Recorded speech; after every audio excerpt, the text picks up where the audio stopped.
ठीक है। कौन कौन से 3 तरीके हैं मैंने उस दिन ही बताया था, ठीक है। पहला वाला क्या हो गया, वेरिएबल सेपरेबल हो गया, ठीक है। अब इसके ना नाम में छुपा हुआ कि क्या करना है, अभी समझाता हूँ होता है।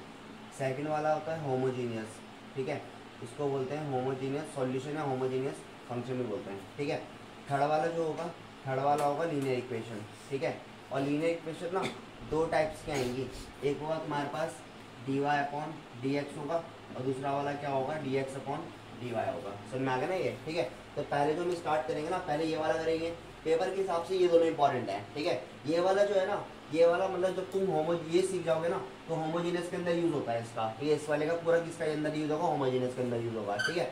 तो होता क्या है कि ना पेपर में ये वाले क्वेश्चन नहीं आते, पेपर में डायरेक्ट ये पूछ लेते हैं, ठीक है। किस्मत है तुम्हारी, अगर ये आ गया तो ठीक है, वरना ये और ये इन दोनों में से एक क्वेश्चन आता है। समझ में आ गया ना, दोनों में से एक क्वेश्चन आता है, ज़्यादा वेटेज या तो इसका होगा या तो इसका होगा आने का, ठीक है। तो पहले हेडिंग लिख दो वेरिएबल सेपरेबल, ये तीनों लिख देना पहले, ठीक है। फिर हेडिंग लिखना वेरिएबल सेपरेबल।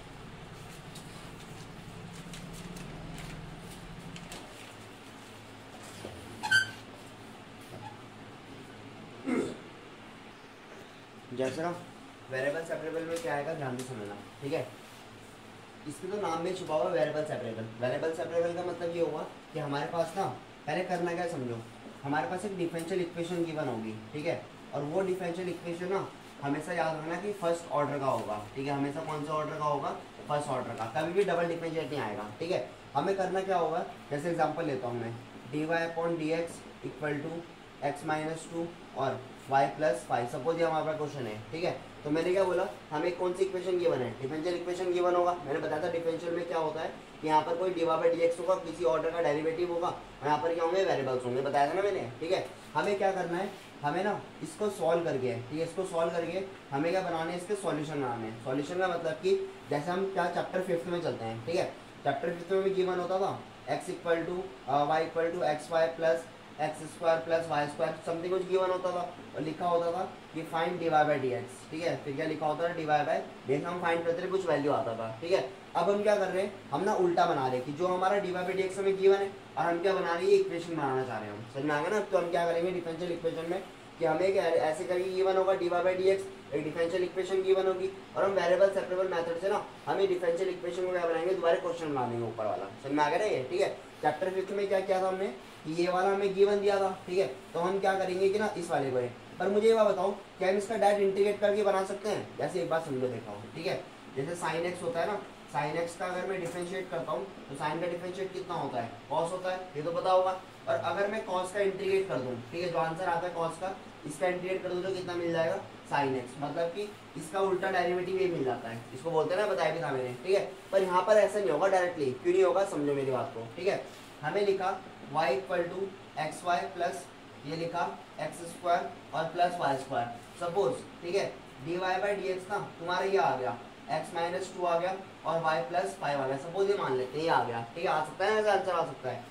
तुम क्या इसका इंटीग्रेट कर दोगे दोनों तरफ, नहीं कर पाओगे ना। तुम ऐसे बोलोगे इंटीग्रेट, यहाँ पर भी इंटीग्रेट तो होगा ही नहीं, क्यों नहीं होगा, क्योंकि इंटीग्रेशन में कुछ प्रॉपर्टी होती है। क्या प्रॉपर्टी होती है, हमने पढ़ा था कि अगर यहाँ पर dx चल रहा है तो ये पूरा फंक्शन किसके रिस्पेक्ट में चल रहा होगा, x के रिस्पेक्ट में चल रहा होगा। और अगर यहाँ पर अगर dy लिखा होगा तो पूरा फंक्शन किसके रिस्पेक्ट में चलेगा, y के रिस्पेक्ट में चलेगा, ठीक है।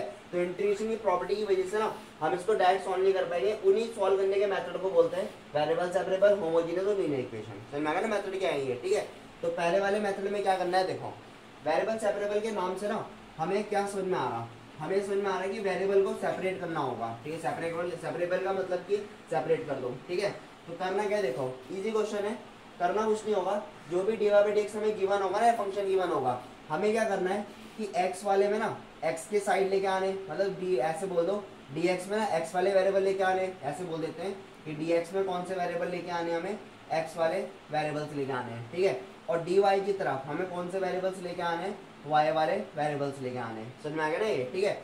देखो ये लिखा है d y upon d x equal to x minus 2 y plus 5। अगर मैं क्रॉस मल्टीप्लाई कर दूँ, y इधर जाएगा ये वाला, तो y प्लस 5 यहाँ पर कितना हो गया, डी वाई डी वाई हो गया इक्वल टू ये वाला इधर जाएगा तो x माइनस टू, यहाँ पर कितना हो गया dx, ये हो गया ना ये, ठीक है। अब तुम ध्यान से देखो y वाले सारे dy के साथ कौन चल रहे हैं, सारे y के वेरिएबल चल रहे होंगे, x के साथ कौन चल रहे हैं, सारे x के वेरिएबल चल रहे हैं, ठीक है। तो वेरिएबल सेपरेबल का मतलब ये होगा कि हमें दोनों को सेपरेट करना है, अलग अलग सेपरेट करना है, ठीक है। जैसे हमने सेपरेट कर दिया, इसमें नीचे लिखना v, मतलब अभी तो मैं लिखा रहा हूँ, लिखना नहीं होता कुछ, we separate the x and y variables, ठीक है। हमने दोनों को सेपरेट कर दिया। अब देखो y प्लस 5, यहाँ पर क्या चल रहा है dy, ये चल रहा तुम्हारा x माइनस टू और ये चल रहा dx, ठीक है। इसके बाद जो स्टेप होगा, इसके बाद ये होगा इंटीग्रेट बोथ साइड, अगर मैं दोनों तरफ क्या कर दूँ इंटीग्रेशन, ठीक है। इंटीग्रेशन y प्लस 5 ये हो जाएगा dy और इंटीग्रेशन x माइनस 5 और ये कितना हो जाएगा dx, ठीक है। इसका इंटीग्रेशन तो हो सकता है ना, ठीक है। हम वेरिएबल सेपरेबल इसलिए तो कर रहे हैं, मेरी बात सुनो, अगर यहाँ पर ना एक्स वाई होता, ठीक है, यहाँ पर ऐसा नहीं कि हर क्वेश्चन लग जाता है वेरिएबल सेपरेबल, कभी कभार लगता भी नहीं है। अगर एक्स वाई हो गया ना तो यहाँ पर एक्स वाई तो क्या इंटीग्रेट कर पाते इसका, कभी नहीं कर पाओगे। क्यों नहीं कर पाओगे, क्योंकि सारे के सारे किसके टर्म में होना चाहिए, एक्स वाई के टर्म में होना चाहिए, ठीक है। तो ऐसा भी बस सोचते हैं कि सारे क्वेश्चन वेरिएबल सेपरेबल से हो जाएंगे, ठीक है। तभी तो हमारे पास 3 मेथड है, जो क्वेश्चन यहाँ से नहीं होंगे वो क्वेश्चन कहाँ से होंगे, होमोजेनियस से होंगे, जो वहां से भी नहीं होगा तो वो कहाँ से होंगे, लीनियर इक्वेशन से होंगे, ठीक है। जैसे यहाँ पूछोगे ना, अब इसका इंटीग्रेट कर लेते हैं सिंपल, y का इंटीग्रेशन क्या हो जाएगा, वाई स्क्वायर बाई 2 हो जाएगा, प्लस 5 का कितना हो जाएगा 5y, ये हो जाएगा ना 5y, ठीक है, इक्वल टू यहाँ पर कितना हो जाएगा एक्स स्क्वायर बाई 2 और माइनस का कितना हो जाएगा, यहाँ पे 2 का, ये हो जाएगा तुम्हारा माइनस का कितना हो जाएगा 2x, समझ में आ गया ना ये, ठीक है। अब देखो कुछ प्रॉपर्टी भी याद कर लेते हैं, जब इंटीग्रेशन करते हैं ना तो प्लस सी आता है, याद है ना प्लस सी आता था, ठीक है, इंटीग्रेशन करने पे, ठीक है। यहाँ पर भी आएगा प्लस सी, नॉर्मल सी बात है, पर मेनली तुम्हें क्या करना है, तुम्हें ना एक्स की साइड पे लगाना है प्लस सी, जहाँ पर एक्स वाले चलेंगे ना वहाँ पर लगाना है प्लस सी, ठीक है। क्यों लगाना है वहाँ पर, इसका भी रीजन है, समझो। लगाते तो दोनों जगह पे है, ठीक है, करते क्या है देखो, स्कूल में ऐसा हो सकता है, ऐसे भी सिखा दें, प्लस C1 यहाँ पर आएगा प्लस C2, ऐसे लिख सकते हैं, अलग अलग लिख सकते हैं। इस C1 को जब मैं उधर लेके जाऊंगा ना तो ये कितना हो जाएगा C2 माइनस C1 हो जाएगा, और इस पूरे को हम क्या मान लेते हैं, कांस्टेंट मान लेंगे, C मान लेंगे। तो इतना सब करने से अच्छा है कि पहले क्या मान लो कि x वाली साइड में क्या मान लेते हैं, C मान लेते हैं, समझ में आ गया ना, सिंपल से क्या है, ठीक है। तो ये अब इसका एलसीएम लेना, ये हो जाएगा तुम्हारा वाई स्क्वायर, ये हो जाएगा तुम्हारा कितना 10y, मैं एलसीएम लेके 2 को कैंसिल कर रहा हूँ यहाँ पर, ठीक है। ये वाला कितना हो जाएगा एक्स स्क्वायर, ये कितना हो जाएगा 4x, एलसीएम इसमें भी आएगा तो ये हो जाएगा 2c, समझ में आ गया ना ये, ठीक है। ये वाला वाई स्क्वायर प्लस 10y, इसको ले जाता हूँ सबको, माइनस का एक्स स्क्वायर प्लस का 4x माइनस का 2c इक्वल टू 0, ठीक है। तो ये तुम्हारा आंसर। पीछे हो सकता है कि यहाँ पर क्या गिवन हो, इस 2c यहाँ पे एक दोबारा कैपिटल c रख दिया और कुछ वेरिएबल रख दिया हूँ, कुछ और कांस्टेंट रख दिया हूँ, समझ में आ गया, ठीक है। तो करना कुछ, पीछे क्यों बैठ रहा आगे आगे, ठीक है, करना कुछ नहीं है। देखो जो भी हमें इक्वेशन गिवन होगा ना, हमें क्या गिवन था, हमें ये गिवन था, हमने क्या करा कि वेरिएबल सेपरेबल से इसका आंसर कैसे बना दिया, इस फॉर्म में बना दिया, ठीक है। अगर तुम इसका डिफरेंशिएट करोगे ना तो आंसर कितना आएगा, आंसर ये आ जाएगा डिफरेंशिएट करने के बाद, समझ में आ गया ना ये, ठीक है। दूसरी बात, कभी कभार ना इस सी को ना लॉग सी भी लिखा जाता है, कभी कभार लॉग सी भी लिखते हैं इसको, ठीक है, क्योंकि सी कांस्टेंट है, लॉग सी भी कांस्टेंट होगा, वो तब लिखा जाता है अगर सारे फंक्शन किसमें चल रहे हो, लॉग में चल रहे हो, ठीक है। तो बताऊंगा बाद में, उसको बाद में करेंगे, पहले इसको उतारना, ठीक है। बस करना कुछ नहीं, सिंपल सा मेथड है, y को अलग करो, x को अलग करो और इंटीग्रेट कर दो बस। सेकंड वाले में देखना आसान क्वेश्चन है, ठीक है। करना वही है जैसे में डिफरेंशियल इक्वेशन की बने, डिफरेंशियल बोलेंगे ना इसको, dy बाई dx, ठीक है। हमें करना वही है, पहले x वाले को सेपरेट करेंगे, y वाले को सेपरेट करेंगे, ठीक है। तो x वाला कहाँ जाएगा, इधर आ जाएगा x वाला ये dx, और ये कहाँ जाएगा इसके नीचे, तो ये कितना हो गया dy 1 प्लस वाई स्क्वायर, यहाँ पर कितना हो जाएगा dx 1 प्लस एक्स स्क्वायर, ये हो जाएगा ना सिंपल, ठीक है। अब देखो, अब हम क्या करेंगे, दोनों तरफ इंटीग्रेट कर देंगे, ठीक है, क्योंकि हमें क्या बनानी है, डिफरेंशियल इक्वेशन से सॉल्यूशन बनाना है। इस वाले को इंटीग्रेट करेंगे तो इसका इंटीग्रेट करेंगे कितना आएगा, अच्छा फॉर्मूला होता है डायरेक्ट, याद है फॉर्मूला होता था ए स्क्वायर प्लस ये, तो ये फॉर्मूला होता है 1/a, 1/a तो 1 ही होगा, है ना, ये फॉर्मूला होता है ऐसे 1/a और tan इनवर्स x/a, तो ये कितना आएगा y/1, समझ में आ गया ना ये, इक्वल टू में ये भी पूरा फॉर्मूला ये होता है, कितना हो जाएगा tan इनवर्स x, यहाँ पर लगाओगे प्लस सी, ठीक है। अब ना प्लस सी को ना tan इनवर्स मत मान लेना, ऐसे मत मानना, क्योंकि फॉर्मूले नहीं होते कुछ इनके, ठीक है, फॉर्मूले होते भी है तो लगाने का कोई मतलब नहीं, पीछे इतना आंसर होगा। इस वाले को हटा दो, ये कितना आ जाएगा tan inverse y minus tan inverse x और माइनस सी इक्वल टू 0, चाहे ऐसे भी छोड़ सकते हो, ये तुम्हारा आंसर, समझ में आ गया ना ये, ठीक है। एक और बात समझो, देखो पहले उतारने से पहले एक बात और देखो, सॉल्यूशन जो होते हैं ना, ये जो आ रहा है ये सॉल्यूशन है, ठीक है, इसका सॉल्यूशन होगा, मतलब ये हमने ये क्वेश्चन है सॉल्यूशन है, ठीक है। सॉल्यूशन दो टाइप के होते हैं, एक होता है जनरल सॉल्यूशन और एक होता है पर्टिकुलर सॉल्यूशन, ठीक है। अब इन दोनों में क्या फर्क है पता है किसी को? दो टाइप के सॉल्यूशन होता है, जनरल सॉल्यूशन और पर्टिकुलर सॉल्यूशन। देखो मैं समझाता हूँ, जनरल और पर्टिकुलर में कुछ नहीं होगा। जनरल सॉल्यूशन में ना सिंपल इस फॉर्म में आएगा आंसर। जनरल सॉल्यूशन में कुछ नहीं होगा, ये जो सॉल्यूशन निकल रहा है ना इसको हम बोलते हैं जनरल सॉल्यूशन। पर्टिकुलर में क्या होगा, हमें क्वेश्चन गिवन होगा, ऐसे लिखा होगा at x equal to 2 y equal to 1, कुछ भी लिखा होगा x इक्वल टू 8, ठीक है। उसमें क्या करना होगा, करना उसमें भी सेम यही है। उसमें ना हमें c का वैल्यू निकालना पड़ेगा। कैसे निकालेंगे c का वैल्यू? x की जगह पे वैल्यू दे देगा, y की जगह पे दे तो रहा मैं 1 दे देगा, और इसकी जगह पे कितना दे देगा हमें 2 दे देगा। यहाँ पर पुट करके c निकल जाएगा ना, c निकल जाएगा। जैसे हमारा c निकलेगा ना उसको दोबारा यहाँ पुट करेंगे, हमारी इक्वेशन बन जाएगी। तो कहने का मतलब क्या है कि जनरल सॉल्यूशन में ना इंक्लूड कौन होता है, c इंक्लूड रहता है यानी कांस्टेंट इंक्लूड रहता है, और इसमें क्या होता है कि नॉट इंक्लूड कांस्टेंट, यानी इस वाले में क्या होगा, इंक्लूड नहीं होगा कांस्टेंट। समझ में आ गया ना, सिंपल सी बात ये है, ठीक है। तो याद रखना कि देखो पर्टिकुलर सॉल्यूशन में भी कराऊंगा मैं क्वेश्चन, समझ में आ जाएगा, ठीक है। पर्टिकुलर में क्या होगा, x और y की दोनों की वैल्यू गिवन होगा, c का वैल्यू निकाल लेंगे और दोबारा ही पुट करके ना हम इक्वेशन बना देंगे, वहां पर c ही आएगा। और याद रखना कि जनरल पर्टिकुलर सॉल्यूशन में, ठीक है। उसके बाद पर्टिकुलर सॉल्यूशन में क्या होगा, इन दोनों की वैल्यू गिवन होगी, c पुट करेंगे, और जनरल सॉल्यूशन की बात करेगा तो इतना आंसर छोड़ देंगे फिर हम, ठीक है। बता दो अभी करेंगे पर्टिकुलर सॉल्यूशन भी, कुछ करना नहीं है, सेम वैसे ही, ऐसा नहीं कि मेथड चेंज हो जाएगा। यहाँ पर देखना, हमें ना अगर हमें पर्टिकुलर सॉल्यूशन निकालना है, ठीक है, कुछ नहीं करना है। देखो इस वाले के ना हमें ऐसे बोल दो कि पर्टिकुलर सॉल्यूशन फाइंड करना है, ठीक है। पर्टिकुलर सॉल्यूशन में क्या होगा, सिंपल ऐसे पढ़ लेते हैं इसको, फ्री ऑफ कांस्टेंट। ये वाला इसमें क्या नहीं होता, कोई भी कांस्टेंट नहीं होता इसमें, ठीक है। अब मेरी बात समझो, करना वैसे है, कोई मेथड चेंज नहीं करना, करना वैसे ही है। अभी मैं इसका इंटीग्रेट कर सकता हूँ, ऊपर वाले का नहीं कर सकता ना इंटीग्रेट, क्यों नहीं कर सकते, क्योंकि y के साथ तो y वाला है नहीं, ठीक है। अब एक बार बताओ, देखो ये लिखा है x dy, ये लिखा है 2x² प्लस 1, और ये लिखा है dx। क्या y वाला कोई टर्म है यहाँ पर, y वाला तो नहीं होगा ना, तो y को अकेला छोड़ दो, y को अकेला छोड़ देते हैं, इस x को लेके जाते हैं x वाले टर्म के पास। तो dy equal to 2x² plus 1, और ये कितना हो जाएगा dx, पूरे के अपॉन में कितना हो गया, x हो गया, ठीक है। अब तो लगा सकते हैं यहाँ पर इंटीग्रेट, लगा सकते हैं ना, क्यों, क्योंकि ये y वाला मैंने अलग कर दिया। अब y यहाँ पर कोई y के यहाँ पर कोई वेरिएबल ही नहीं है, तो इसका मतलब क्या होगा, अकेले का इंटीग्रेट तो हो सकता है ना, कोई दिक्कत नहीं है, यहाँ पर भी इंटीग्रेट हो सकता है दोनों तरफ, ठीक है। इसका इंटीग्रेशन तो हो जाएगा, ठीक है, y, इसका कैसे होगा,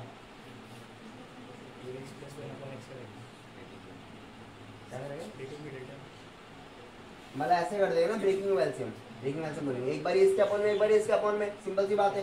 जब इसको ऐसे रखेंगे ना, ये अपॉन ये आएगा, कितना आएगा 2x आ जाएगा, सिंपल सी बात है, इंटीग्रेट नहीं करा मैंने, अब बता रहा हूँ बस मैं भी। एक बार इसके अपॉन में आएगा, कितना आ जाएगा 1/x, ये समझ में आएगा ना 1/x कैसे होगा, ठीक है। अंकुश बताएगा अब इसका इंटीग्रेट, तेरा दोस्त आए नहीं, तो ही बता। 2x² अपॉन 2, और इसका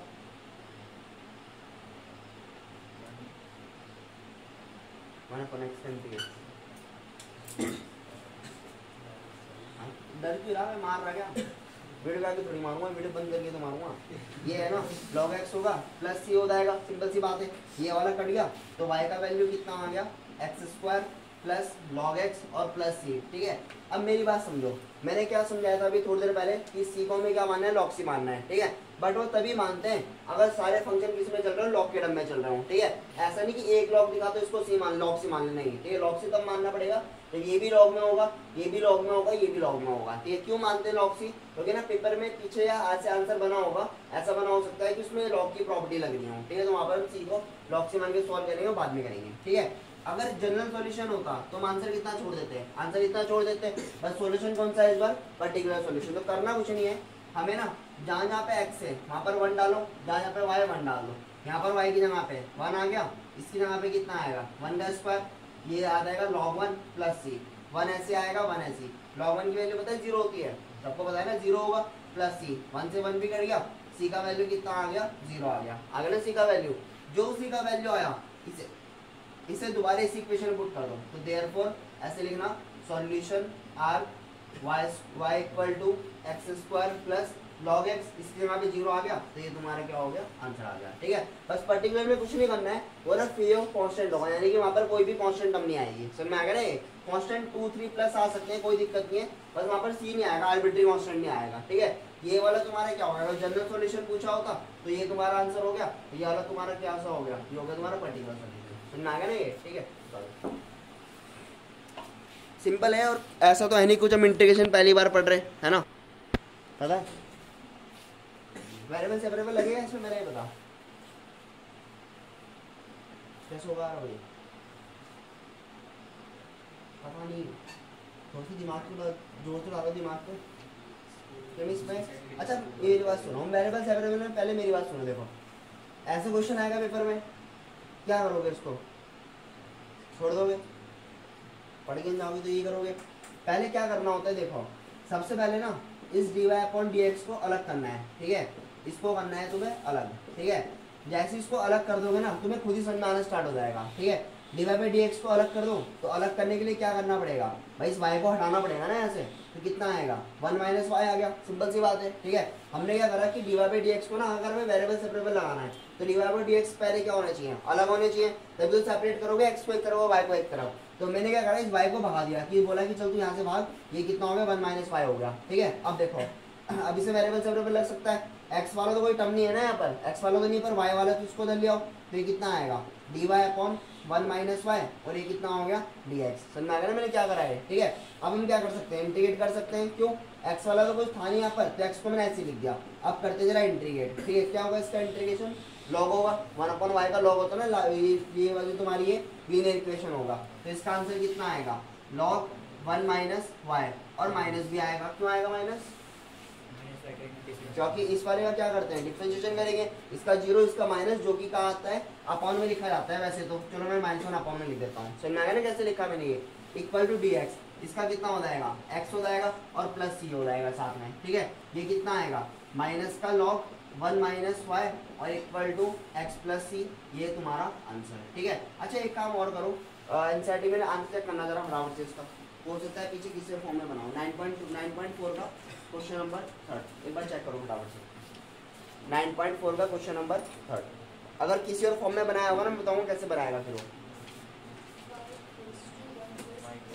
y इक्वल टू, देखो अब ये क्या खतरनाक सा आंसर बना रहा है, y equal to 1 plus exponential की power minus plus A capital A, exponential का पावर माइनस एक्स। अगर ये नहीं हुआ ना आंसर,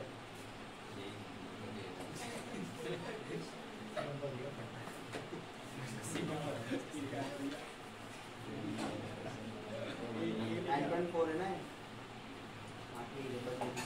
देखो अब इधर समझो, ए कुछ नहीं हो, इन्होंने सी की जगह पे ये मान रखा। देखो हमें ना इसमें y का वैल्यू निकालना है, y का वैल्यू निकालना है ना, क्या करना है समझो, ये -1। ठीक है, पहले ना इस वाले को सॉल्व करना पड़ेगा, कैसे सॉल्व करना पड़ेगा, देखो क्या मैं इसको ऐसे लिख सकता हूँ, लॉग ये 1 माइनस वाई की पावर -1 और x प्लस सी, ये आ गया ना x प्लस सी। ठीक है, इन्होंने क्या किया होगा कि ना ये वाला जो -1 है, पता है कैसे उतरा -1 आ गया ये। ठीक है, चलो पहले इतना बताओ, इसका मैं बताता हूँ आंसर कैसे करना, पहले बताओ।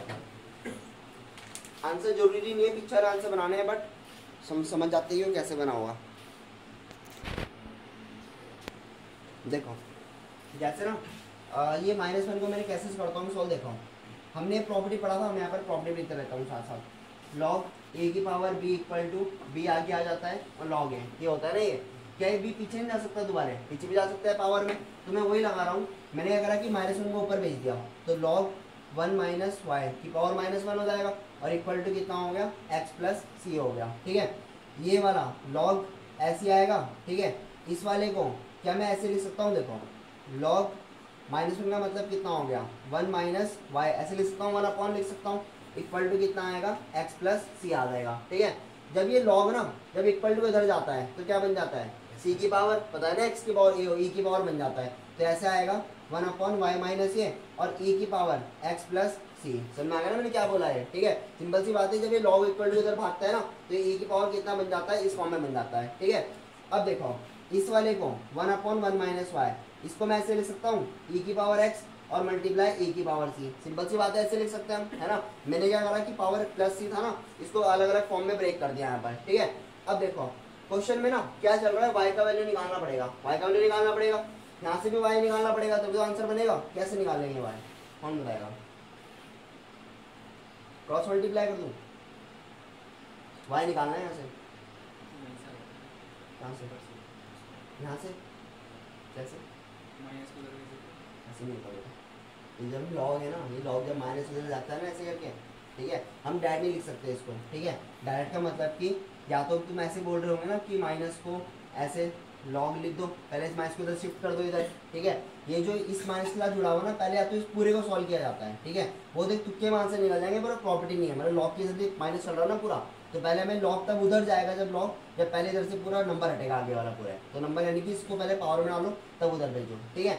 देखो जैसे डायरेक्ट वाई निकालना है ना, तो क्या करते हैं, क्रॉस मल्टीप्लाई करते हैं ना, बहुत जल्दी हो जाएगा। अगर मैं इसका रेसिप्रोकल कर दूं, यहाँ पर इसका रेसिप्रोकल करूंगा तो ये ऊपर आ जाएगा, ये कितना हो गया 1 माइनस वाई हो गया इक्वल टू, यहाँ पर रेसिप्रोकल करा तो यहाँ पर भी करना ही पड़ेगा, सिंपल सी बात है। इसका रेसिप्रोकल कितना हो जाएगा 1 अपॉन ई की पावर एक्स और ई की पावर सी, ये हो जाएगा ना ये, ठीक है।